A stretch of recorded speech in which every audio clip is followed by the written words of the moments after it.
Ladies and gentlemen, now we will move on to the next session. More stimulating, inshallah, more engaging, the Q&A session. And to derive more benefit for all present here today, in the limited time available, we would like the following guidelines or rules to be observed during the question and answer session. In the interest of getting a proper and clear answer from the speaker, kindly state your name and profession before putting forth your question. Questions asked should be on the topic only. Questions not relevant to the topic will not be entertained. Kindly state your question briefly and to the point. A short and sweet, please. This is a question and answer time and not a lecture or a debate time. Only one question at a time may be asked. For your second question, you will have to go at the back of the row again and await your second chance for questioning. 8 marks have been provided for the questions from the audience, and we have 8 points altogether in this hall. And our committees, the assistant will help you as well to ensure that you can ask the questions very nicely. We will allow one question on each of the mics in a clockwise rotation, and written questions on slips of paper which are available from our volunteers in the sites would be given secondary preference after the open questions on the mics are answered by the speaker. In the interest of not having any time wasted on irrelevant issues and to ensure a more educative and interesting question and answer session, our decision to allow or disallow irrelevant questions will be final. Would that be okay for you, brothers and sisters? Alhamdulillah. So now we will start with question number 1 from point 1. Jazakallah. I would like to make a request that if we have any non-Muslims in the audience, we would prefer giving them the first option of asking the question. Our non-Muslim brothers and sisters, they are the guests of honor for this program today. If there are any non-Muslims in the audience who would like to ask a question, they would be given the first preference. So surely they can break the queue. If a non-Muslim would like to ask a question, they can come on the microphone and they can raise their hand. They would be given the first preference. Are there any non-Muslim brothers and sisters in the audience who would like to ask a question? Feel free, you can ask any question. Even if it's out of the topic, no problem. For the non-Muslims, if they can ask any question. You don't have to agree with me, you can disagree with me also.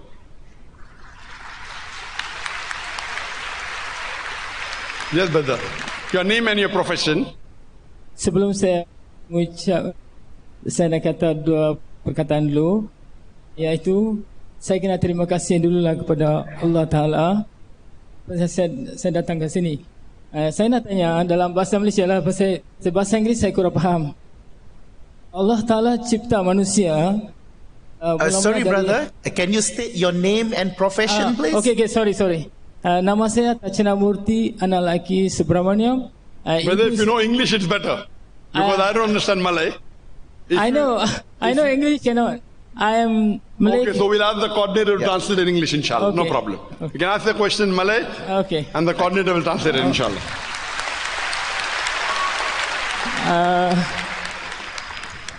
Saya nak banyak saya dah baca, banyak saya dengar dalam bab agama Islam, iaitu Rasulullah saya tahulah. Dia saya mula-mula saya dengar dalam ni Islam ya, mula-mula Allah hantar manusia ke dunia ini melalui Adam dan Hawa. Jadi kita dari start dari Adam dan Hawa. Jadi mula-mula dari Adam dulu, dari Adam yang semasa tu dia buat kesilapan satu, iaitu Allah beritahu jangan makan buah tu, tapi dia pergi makan buah tu.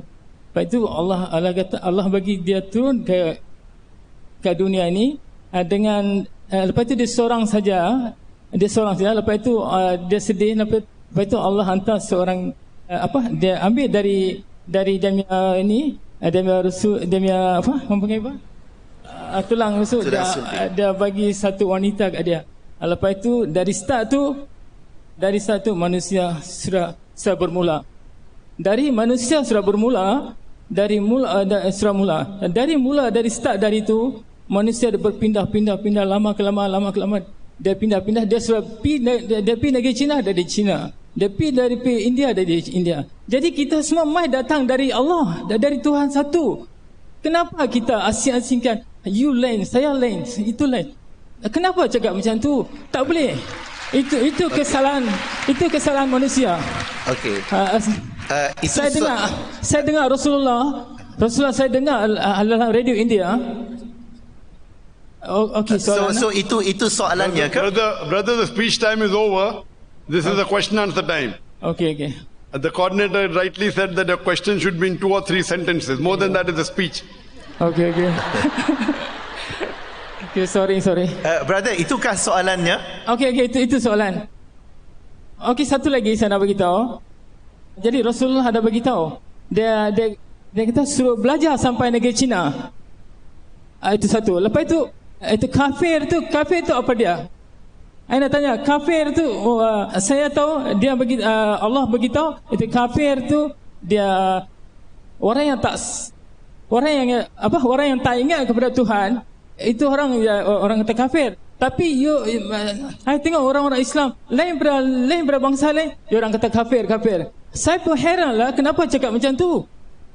Kita semua datang dari Allah, dari Tuhan. Kenapa jadi? Saya faham soalan yang dikemukakan. Ya. Okey. Thank you very much. Terima kasih diucapkan. I'm trying to summarize what he want to ask. Okay. First, it is about the creation of... Brother, first I would request you that please don't allow such long questions. You are setting the rules of question and session, you are breaking it yourself. If you have set the rule, you said 2 or 3 sentences. If he's speaking more, you should have made it short, because it's not possible to repeat everything. And then I will not give a very appropriate answer. So see to it that if someone asks long question, more than 3 sentences, cut it off, please. Okay. So that we allow others to ask the question. Yes. Go ahead, please. So the question relates to the creation of the first men, Adam and Eve, that come from one creation that supposedly all will be the same. But why? This has been diverse and varied from here and there. There is Malay, Chinese, Indians, and so on. And then it's about the notion of kafir. That how? One question, there's a second question. Okay. You said in your rules that ask one question at a time. Okay. Second question go behind and you're not stopping him. Okay. Giving a lecture on professionalism, following rules and regulations. Go ahead. Okay. First time allowed. Okay. Thank you very much. You are a professional, not a Muslim professional. Yes. Dr. Zakir, on the notion on kafir and the misconception and even sometimes misunderstanding among the Muslims themselves, that sometimes they may easily call somebody kafir just because of different races. The brothers asked 2 questions. First question is that we have been created from one pair of male and female. Adam, peace be upon him, and Eve, may Allah be pleased with her. How we have different races, Malay, Chinese, Indian, how we have different colors. This was answered in my lecture, and I quoted a verse of the Quran of Surah Hujurat, chapter number 14 and verse number 13, which says, Ya ayyuhan nasu inna khalaqnakum min zakrin wa unsa wa ja'alnakum shawban wa qaba'ila lita'arafu inna akramakum indallahi atqakum innallaha alimun khabir. Which says, O humankind, we have created you from a single pair of male and female, and have divided you into nations and tribes, so that you shall recognize each other, not that you shall despise each other. And the most honored is the person who has taqwa. Allah says in the Quran, we have created you from a single pair, Adam and Eve, peace be upon them. And have divided you into nations and tribes, Malay, Chinese, Indian, African, American, so that you may recognize each other. Okay, you are Malay, okay, you are from Malaysia. You are Chinese, you are from China. You are Indian, you are from India. You are white, you are from Western country. This is the Quran saying. So that you shall recognize each other, not that you shall despise each other. Oh, I am a Malay, I am superior. I am a Chinese, I am superior. Our beloved Prophet said, no Arab is superior to a non-Arab. No white is superior to a black. Neither a black is superior to a white. So here we come to know Allah divided so that you can come to know your origin. And as we know in medical science, as you keep on dividing, the differences keep on coming due to the DNA. Allah further says in Surah Rum chapter number 30 that He has made different languages and different colors so that you may know each other. So this is the variety of Allah subhanahu wa ta'ala. Different types of people. But a Prophet said, no Arab is superior to a non-Arab. Nor a non-Arab superior to an Arab. Don't say you're Arab, therefore you're superior. No white is superior to a black, nor a black over a white. Color does not make you superior. Race does not make you superior. Wealth does not make you superior, except taqwa, that is God consciousness. More the person is righteous, he's superior, irrespective whether he's Indian or a Chinese or a Malay. The more righteous the person is, the more superior he is. This is mentioned in the Quran, also mentioned in the talk. Now coming to the second part of the question, that why do people call non-Muslims as kafir? And why do they look down upon them? What is the misconception? Kafir is an Arabic word coming from the root word kufr, means to hide something or to reject something. Kufr, to hide, to reject. In Islamic context, kafir is a person who rejects Islam. In English, it is non-Muslim. So if a non-Muslim is telling me, why are you calling me non-Muslim? So I have to call him a non-Muslim. If you say, don't call me a non-Muslim, then I'll say the Shahada, I will call you Muslim. So kafir means basically non-Muslim. So why are they feeling it is bad? A non-Muslim is a non-Muslim. So why should he feel bad? It's Arabic word.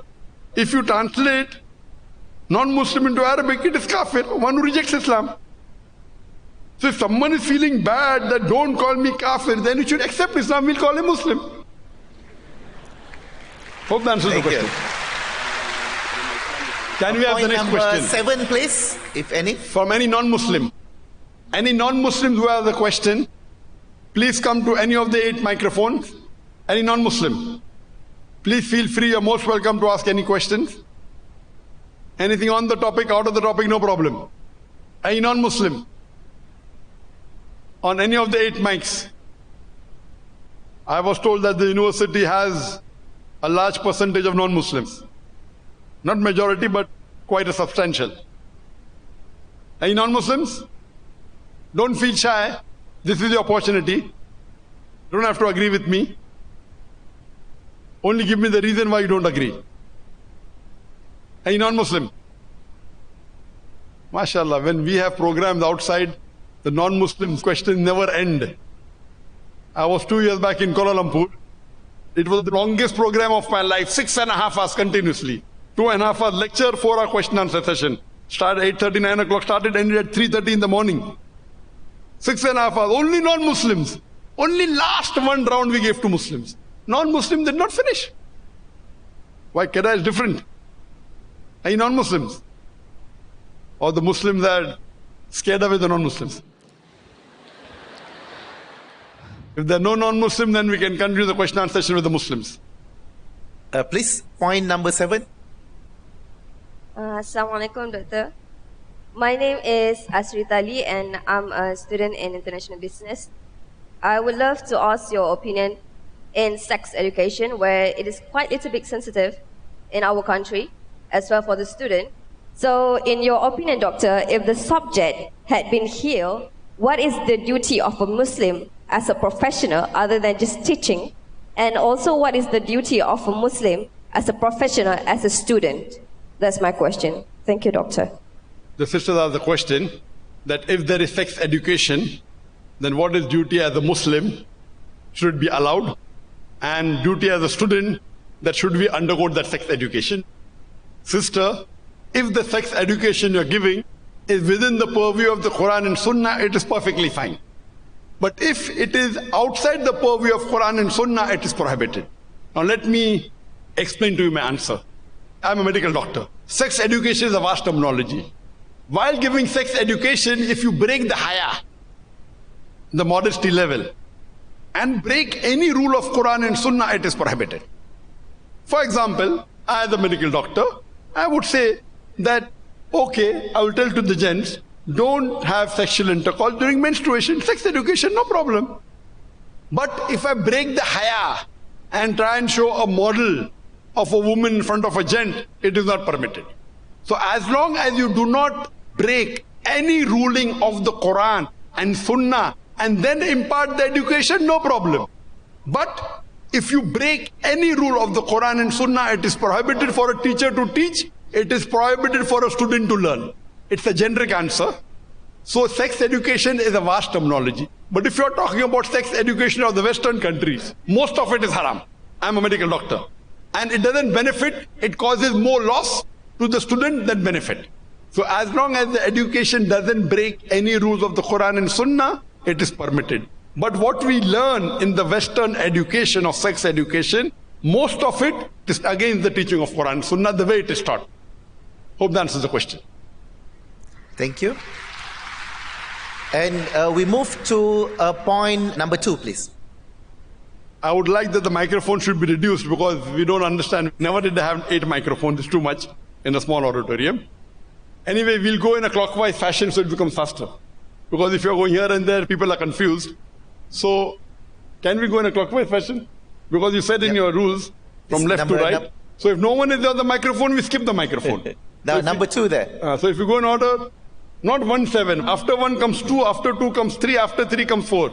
So if you go from 1 to 7, the person in microphone 2 is shocked. Why are you missing? I learned mathematics.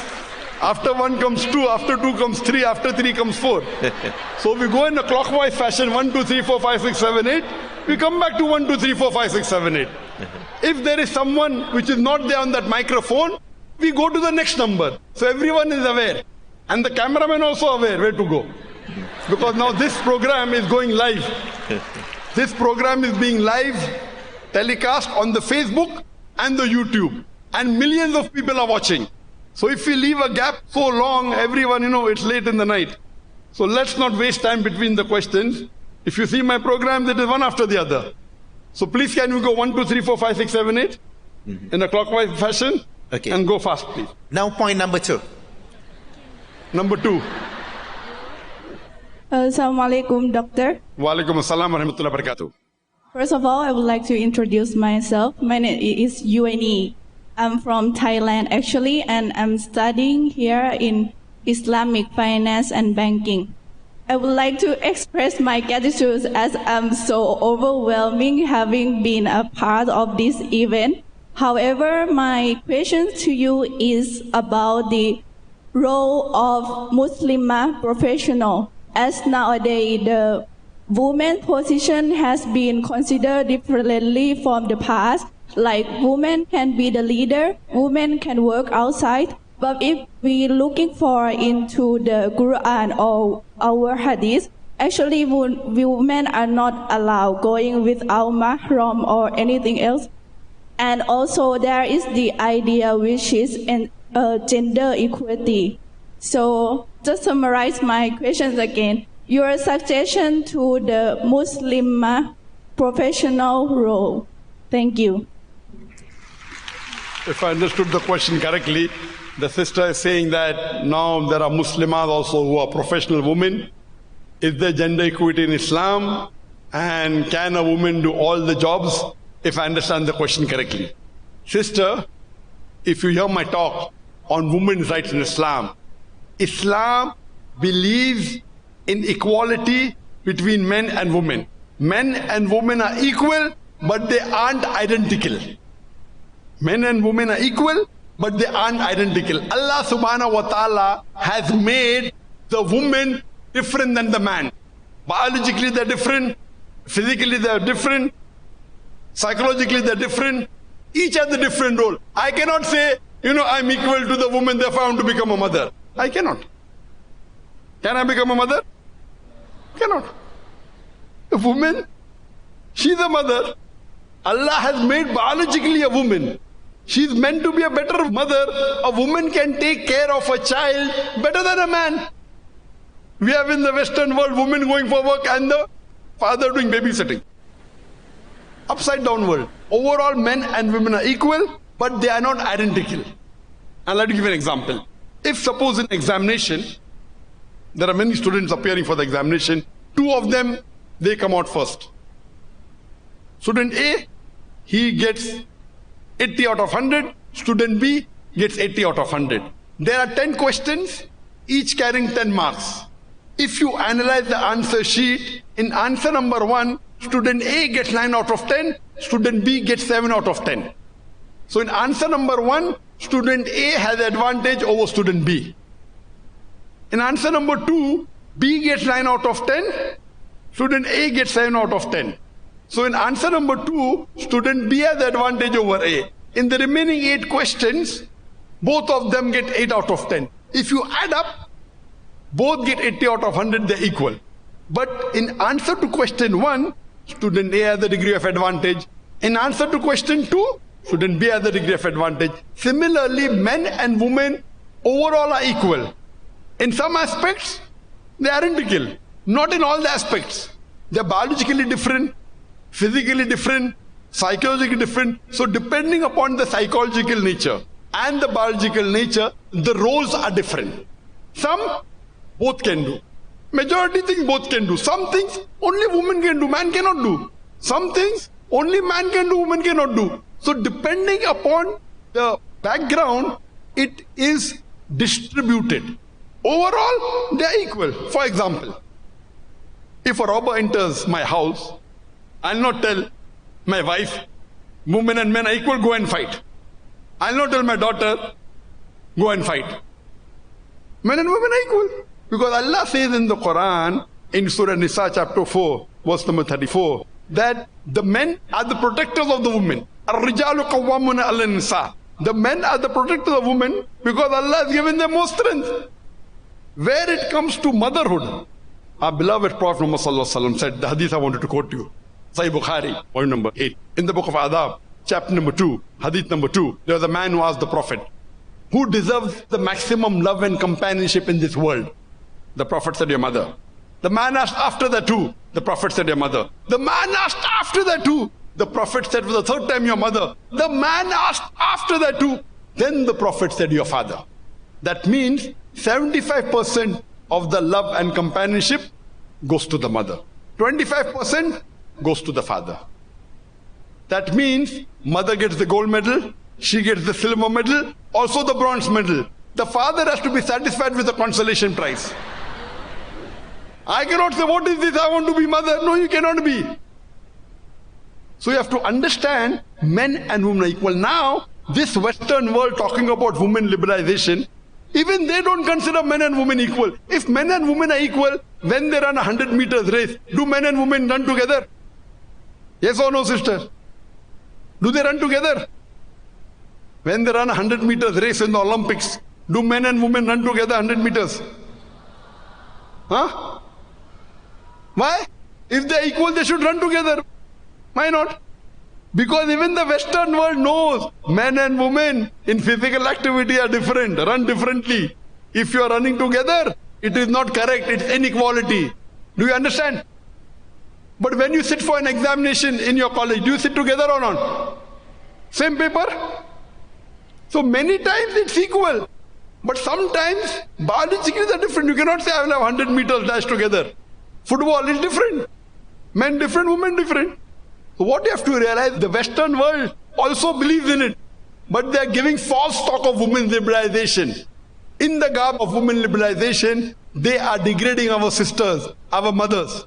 The Western talk of women's liberalization is nothing but a disguised form of exploitation of a body, degradation of a soul. They are selling our daughters, and in the name of art and culture, They are exploiting our mothers and sisters. You know, you have ad. When you see an advertisement of a motorcycle, who rides motorcycle more, men or the women in the world? Who rides more? Men. Invariably in a motorcycle ad, you'll find a woman. Why? Why? What right? Men are riding, so why do you show women? Why? They are using our mothers and daughters and they are selling them. I was told about a very famous ad, the BMW. I was told, I have not seen it. One of the persons told me a very famous BMW ad. There is a girl standing in front of the ad with bikini, and the ad says, test drive her now. Who, the girl or the car? What are they doing? They're selling our daughters, they're selling our mothers, and talking about women's rights. You have to be very careful. Men and women are equal in Islam, but they are not identical. Depending upon the physiological nature, biological nature, many a time they have the same role, many a time they have different roles. Hope that answers the question, sister. Brother at the back, please. Assalamu alaikum. I am Sayyid Muzaffar from Applied Psychology Department. I have a question about my profession. You are already doctor and you know very well कि जब हमारे पास एक ऐसा abuse का patient आता है जिसके लिए दो लोगों का इकट्ठा बैठना Brother, I do understand Hindi and Urdu. We prefer that you ask in English. Your English is very fluent. And most of the people understand English. So please ask the question in English. I won't have to repeat it. Okay, okay. And where are you? I cannot see you. Can you raise your hand? Where are you? Okay. Where are you? Yes, huh? Yes. And the blue shirt. I want to ask about my profession, that some cases which deals by... What's your profession? Can you repeat your name and your profession? I am Sayyid Muzaffar Hussain. Yes. From Applied Psychology Department. MashaAllah. Being a psychotherapist, we deal some cases kind of like abuse. In these cases, when we take case history and we goes to treatment for those patients, for example, when goes to catharsis, and in these two conditions, in case history and catharsis, the both are needed to loneliness. In patient and therapist should be alone. And before in your lecture, you are asking that one person in sitting with opposite sex in the same room and both are alone, then third person will be sane. That's why I was asking, what is your opinion about psychotherapist, like in particular scenario in the catharsis and case history when the person is opposite sex? Brother, the question that he's doing psychotherapy and many a time he has to be alone with the patient. So I said that a prophet said that if two nameram are alone, the third person will be a satan. What should he do? Point number one. I will answer in general, then come to your question also. Generally, as far as medical science is concerned, if you have a medical problem, it is preferable that a lady goes to a lady doctor and a gent goes to a gent doctor, generally. Not only psychotherapy, any therapy, generally. Whether it be general medicine, whether it be heart specialty, whether it be kidney, anything. If you cannot find a specialist in that field, you may be a lady and the heart specialist expert is a gent. In this case, you can meet the gent doctor, but there should be a lady also in that room. And these ethics we are taught in the medical science. In the medical science, if a gent doctor is examining a lady patient, there has to be a female nurse, compulsory. The ethics of medicine. As far as consultation is concerned, talking about psychotherapy, yet, according to a prophet, you have to have a third person who should be a lady. Because our beloved prophet said that if two nameram are alone, the third person will be a satan. Coming to your question. In Western world, there are many psychotherapists and psychologists who treat opposite sex. What happens? They do haram things afterwards. Do you know that?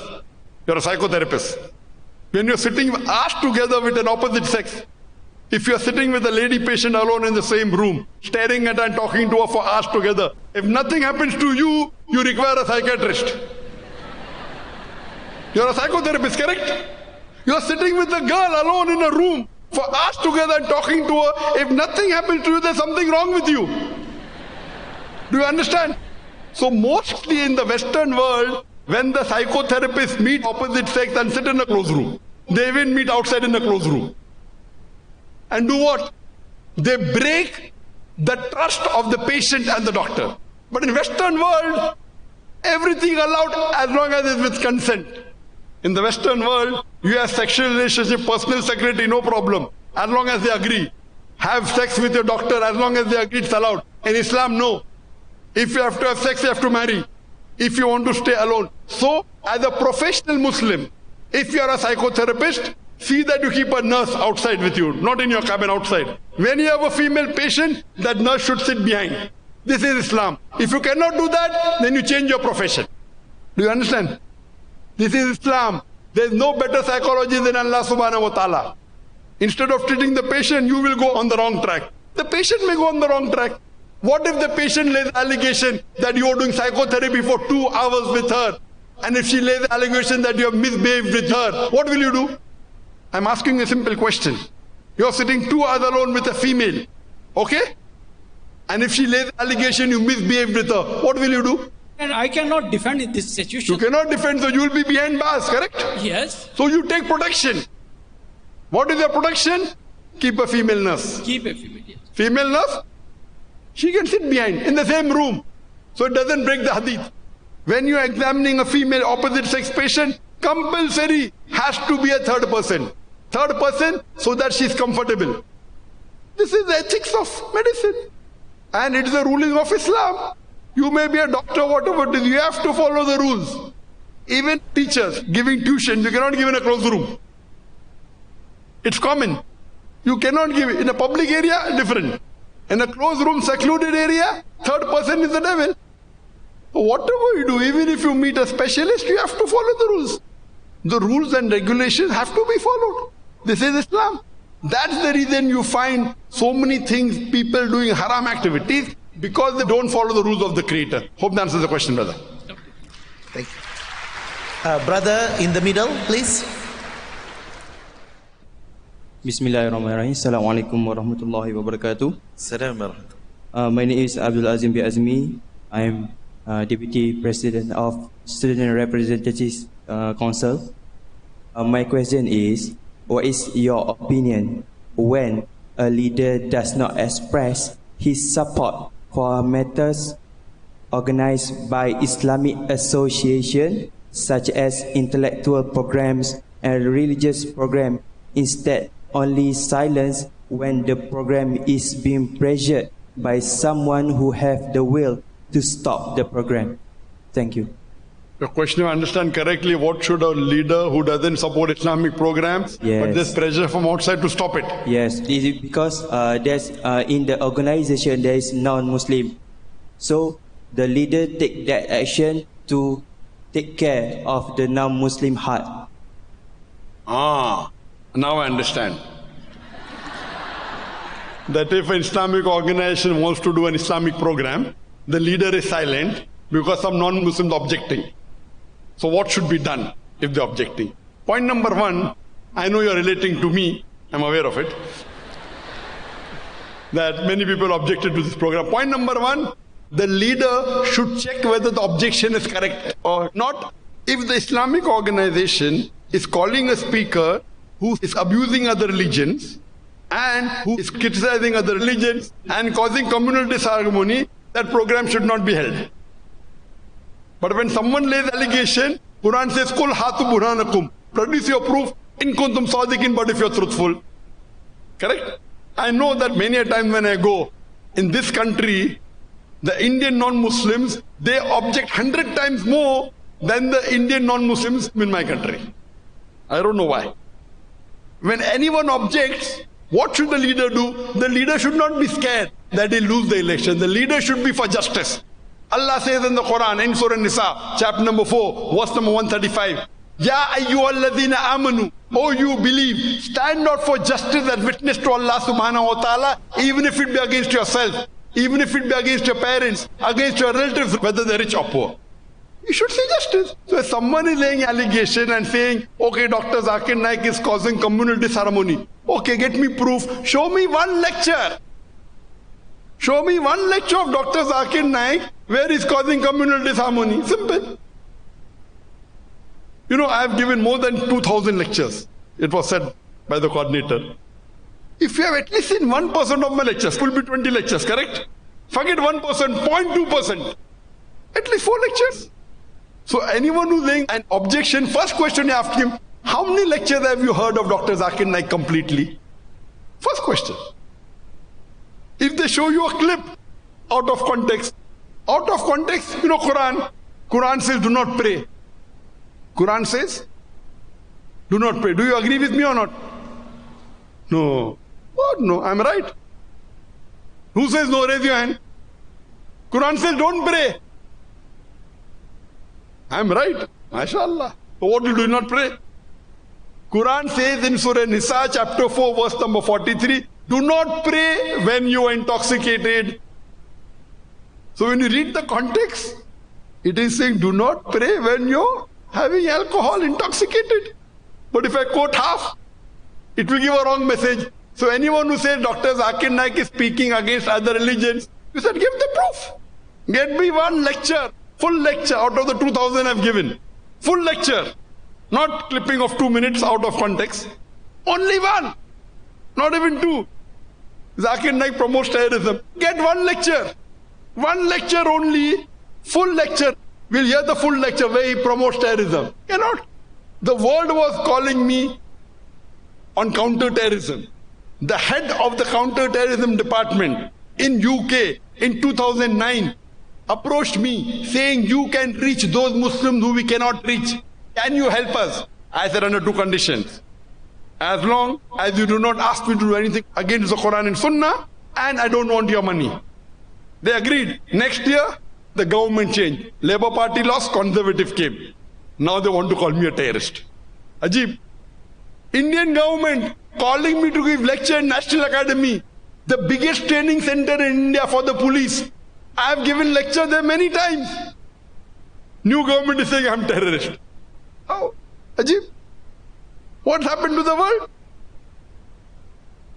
I ask anyone who speaks against me, at least get me one proof, not two, one proof. Not out of context. It is so easy. The media here speaks against me. I ask the journalist, how many lectures have you seen of mine? Not even a single. You don't see a single lecture of mine and telling Zakir is spreading hatred. Is it justified? The leader should not get scared. And if actually the Muslim die is spreading hatred, he should not be called. But don't go out of context. You know, the Malaysian paper said Dr. Zakir Naik is banned in many countries.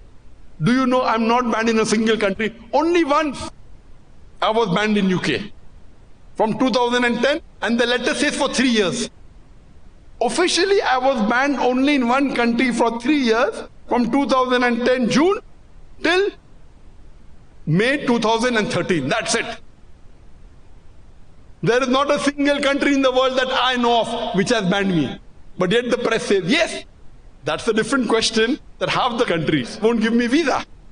If a country doesn't give me visa, doesn't mean I'm banned in the country. Indian press says, I'm banned in Malaysia. Ajib. This is the job of the press, to lay allegation. Allah says in the Quran, in Surah Hujurat chapter 49, verse number 6, whenever you get information, check it up before you pass it on to the third person. Verify it. You don't have to believe it. Unfortunately, what nonsense the media writes. Get proof. That's the reason there is not a single court in the world, anywhere in the world, including India, which has passed a verdict against me. I want to repeat. There is not a single court anywhere in the world, not even anywhere in India, which has passed a verdict against me. Yes, complaints, thousands. There are thousands of complaints against me. FIR filed against me. Not a single verdict against me. Even the case which the government has filed against me for money laundering, last year in January 2018, it was a Sikh judge, Justice Manmohan. I don't know him. I have not met him. First time I heard about him. Fortunately, he had seen my videos. He's telling the investigation lawyer, have you seen the lectures of Dr. Zakir Naik? He said no. He said, I have seen. Get me one lecture where he speaks for terrorism. I will ban him. I will sue it. All his properties are confiscated. They could not. Again, last month in March, again they want to confiscate my property, money laundering. The same judge says, get me one proof, not two. So the verdicts have come for me. Yet the press says, money laundering, money laundering. What they do, they pick up an article from India. If the article is negative, it will start by saying, a controversial speaker, Dr. Zakir Naik. When you read the first sentence, you understand it's a negative article. I was with one very famous Muslim news agency here, media, I won't take the name. And the owner was my fan. He took my interview. I said, brother, why do you copy verbatim? You're copying from other people without checking. At least change the starting line. Who's not controversial? Every famous person in the world is controversial. There's not a single famous person in the world who has no controversy. Can you point out one? One famous person in the world who has no controversy. Can you point out? So if they want to write a favorable article, they will say world-renowned speaker. If they want to write against, a controversial speaker. The problem is, anyone lays allegation, get proof. And that's the reason when the Indian government wanted to put me on the Interpol. If any government writes to the Interpol that he's a terrorist, 99.9% they'll put him on the list. In my case, they did not. Why? Today, if you tell a Muslim is a terrorist to the Interpol, 99% they will put him on the list. In my case, the Interpol rejected. The Interpol rejected India. Why? Fabricated. Indian government has asked so many countries give up Zakir. Not a single Muslim country gave me up. Why? Why? Because they know it's a fabrication. I know there are some Muslim countries that will give up. All Muslim countries are not truthful. All Muslim countries don't believe in the verse of the Quran of Surah Nisa chapter 4, verse 135. We say they stand not for justice. I really appreciate Tun Mahathir. Tun Dr. Mahathir is one of the few politicians who will fight for the rights of the Muslims even if it goes against himself. I appreciate him. As far as the Muslim rights are concerned, even though having a government, which many of the MPs are non-Muslims, he is very just. What we have to appreciate, he was the first person in the world who filed in the tribunal of Kuala Lumpur, war tribunal. And he did a case against George Bush and Tony Blair, first time. And said, if these presidents of America and the past president of UK, if they step in Malaysia, we will arrest them. MashaAllah. Who had the guts?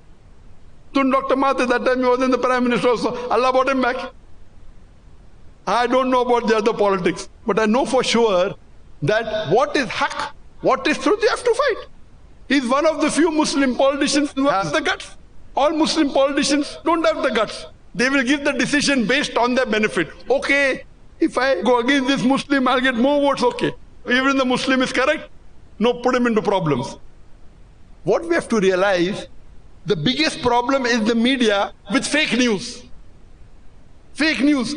I challenge any of the news media in any country in the world, whether it be India, whether it be USA, whether UK, whether Malaysia, who writes articles against me. How many lectures have they seen of mine? Even if they have seen any one lecture, can they point out that lecture and show it on the television? I will pay the money. That is against humanity. I challenge. They are doing propaganda. So here, if someone is laying an allegation, the leader should ask for proof. Okay, Dr. Zakir Naik spoke against, get the full lecture, we will see it in an auditorium. Show it. And anyone who has little knowledge of Islam, he will be able to prove that this lecture is not causing communal disharmony. Because Quran clearly states in Surah Anam, chapter number 6, verse number 108, that abuse not those gods who they worship besides Allah, lest in the ignorance they will abuse Allah subhanahu wa ta'ala. Hope that answers the question, brother. Thank you.